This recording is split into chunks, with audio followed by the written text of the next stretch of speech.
এবার বলও করতে হবে ব্যাটারদের। গম্ভীর যুগে টিম ইন্ডিয়া নতুন অস্ত্রে চমক দিচ্ছে। বিস্তারিত জানাবো, তার আগে বলে রাখি, আপনি যদি আমাদের চ্যানেলে নতুন হয়ে থাকেন তাহলে অবশ্যই চ্যানেলটি সাবস্ক্রাইব করবেন। আসুন জেনে নেওয়া যাক বিস্তারিত। শ্রীলঙ্কার বিরুদ্ধে প্রথম ওয়ানডে ম্যাচ ড্র করেছে টিম ইন্ডিয়া। ওয়ানডে ক্রিকেটে গম্ভীরের যুগের শুরুটা জয় দিয়ে হয়নি, কিন্তু নতুন কোচের অধীনে যে নতুন পরিকল্পনা আসতে চলেছে তা ফের এই ম্যাচে বোঝা গেল, এবং সেটা নিশ্চিত করে দিলেন দলের বোলিং কোচ সাইরাজ বাহুতুলে। কি সেই পরিকল্পনা, যার সূত্রপাত শ্রীলঙ্কার সঙ্গে টি-20 সিরিজ থেকেই হয়েছে। সেখানে প্রত্যেকটি ম্যাচে জিতেছিল সূর্যকুমার যাদবের দল, কিন্তু তার মধ্যে ছিল একাধিক চমক। শেষ টি-20তে বল করতে এসেছিলেন অধিনায়ক সূর্যকুমার যাদব এবং রিঙ্কু সিং। এমনকি গুরুত্বপূর্ণ সময়ে বল হাতে দুরন্ত পারফরম্যান্সও করেন তারা। এবং ওয়ানডে ম্যাচে বল করতে দেখা যায় শুভমান গিলকেও, যদিও একবারে 14 রান দিয়ে কোনো উইকেটও পায়নি এবং বোলিং পারফরমেন্স খুবই খারাপ ছিল, তাই তাকে আর বল দেওয়া হয়নি। তাহলে কি ব্যাটারদের এবার নিয়মিত বল করতেও দেখা যাবে? জাতীয় দলের অন্তর্বর্তীকালীন বোলিং কোচ সাইরাজ বাহুতুলের কথায় সেই পরিকল্পনার কথাই জানা যাচ্ছে। ম্যাচের পর তিনি বলেন, আগামী দিনে ক্রিকেট অলরাউন্ডারদের খেলা হয়ে উঠবে, ফলে যদি দলের টপ অর্ডারের 2-1 ব্যাটার বল করে দিতে পারে তাহলে সেটা দলকে সাহায্যই করবে। তবে হ্যাঁ, সেটা পিচ ও ম্যাচের পরিস্থিতির উপর নির্ভর করবে। বিপক্ষের জন্য সেটা চমক হবে। আগামী ম্যাচগুলোতেও ব্যাটারদের বোলিংয়ের সুযোগ দেওয়া হবে। যদিও ওয়ানডে ম্যাচে ভালো বল করতে পারেনি শুভমান, একবারে হাত ঘুরিয়ে দেন 14 রান। শেষ পর্যন্ত শ্রীলঙ্কাকে অল্প রানে বেঁধে ফেললেও 230 রান তুলতে পারেনি টিম ইন্ডিয়া। কিন্তু ভবিষ্যতে কি বিরাট রোহিতদেরও বল করতে দেখা যাবে? বাহুতুলের কথার তার উত্তর না পাওয়া গেলেও সেদিকে চোখ থাকবে দেশের ক্রিকেট ভক্তদের।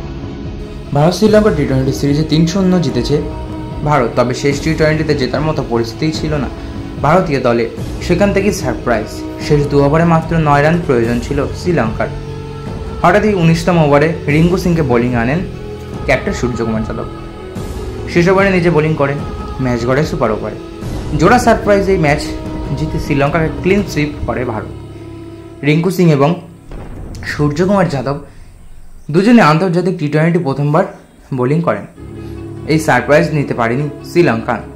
ওয়ানডে সিরিজের প্রথম ম্যাচ টাই হয়েছে, এখানে অবশ্য ভারতের জন্য সারপ্রাইজ ছিল। তখনও 15 বলে মাত্র 1 রান প্রয়োজন, হাতে ছিল 2 উইকেট। শ্রীলঙ্কা ক্যাপ্টেন চারিতা শ্রীলঙ্কা পরপর 2 বলে শিবম দুবে এবং আর্শদীপ সিংকে ম্যাচে আউট করিয়ে ম্যাচটি টাই করেন। আশালঙ্কাও কিন্তু পার্ট টাইম স্পিনার।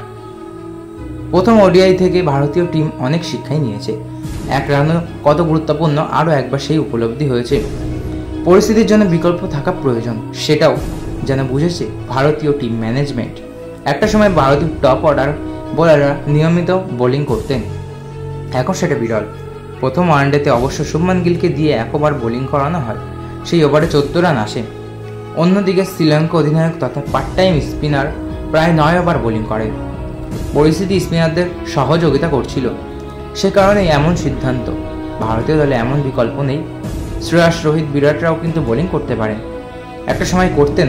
ঘরোয়া টি-20 লিগে শ্রেয়াসও দুর্দান্ত স্পিনার। কিছুদিন আগে একটি ছবি ভাইরাল হয়েছিল, সেটি হলো শ্রেয়াস আয়ারও দেখি নেটে বোলিং প্র্যাকটিস করছেন, এদিকে আবার ব্যাটিং প্র্যাকটিস করছেন কুলদীপ যাদব, সিরাজও। যেহেতু পরিস্থিতির চাপে সবদিকেই কাজে আসতে পারে, সেই কারণেই এই প্রস্তুতি। এক ম্যাচেই নয়, বরং টপ অর্ডার ব্যাটারদের নিয়মিত বোলিংয়ের সুযোগ দেওয়া হবে, পরিষ্কার করে দিয়েছেন বোলিং কোচ সাইরাজ বাহুতুলে। প্রথম ওডিআইয়ের পর বলেন, আমাদের ব্যাটাররাও ভালো বোলার, তাদের প্রাথমিক কাজ ব্যাটিং, সে কারণে একসঙ্গে দুটোতে ফোকাস করা কঠিন, তবে ওদের বোলিং দক্ষতাও রয়েছে। টি-20তে দেখেছেন রিঙ্কু ও সূর্য বল হাতে সহযোগিতা করেছেন, এখানে শুভমানকে বোলিং করানো হয়েছে। ক্রিকেটে যে অলরাউন্ডার দক্ষতা গুরুত্বপূর্ণ হয়ে উঠবে স্বীকার করে নিলেন বোলিং কোচ সাইরাজ। যোগ করেন, আগামী দিনে ক্রিকেটে জরুরি হয়ে উঠবে অলরাউন্ডারই। সুতরাং টপ অর্ডারে 2-1 ব্যাটার যদি বোলিংও করেন টিমের জন্য সেটা ভালোই হবে। পিচ এবং পরিস্থিতির উপরেই সেই সিদ্ধান্ত নির্ভর করবে, প্রতিপক্ষের কাছেও চমক হবে। আগামী ম্যাচগুলিতে ব্যাটারদেরও বোলিং পর্যাপ্ত সুযোগ দেওয়া হবে। তো বন্ধুরা, এই ছিল আজকের ভিডিও। আশা করি ভালো লেগেছে। ভালো লাগলে অবশ্যই একটি লাইক করবেন এবং আপনার কি মতামত তা কমেন্ট বক্সে অবশ্যই জানিয়ে যাবেন। ধন্যবাদ।